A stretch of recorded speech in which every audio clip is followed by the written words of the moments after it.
If you can't get enough of matcha, you should definitely try this homemade matcha granola, made with rolled oats, rice cereals, nuts, matcha powder, and a touch of sweetness from honey and maple syrup. It's a healthy and delicious breakfast option you will love. Full recipe is on JapaneseCooking101.com. Preheat the oven to 325 degrees Fahrenheit. In a bowl, combine oats, rice cereal, pumpkin seeds, almonds, pecan, matcha powder, and salt. Stir with a spoon and add the oil.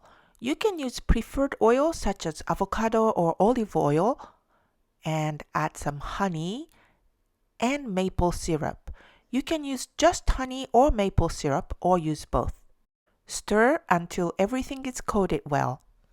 Line a baking sheet with a parchment paper and spread the granola mixture onto the baking sheet and bake in the oven for 10 minutes.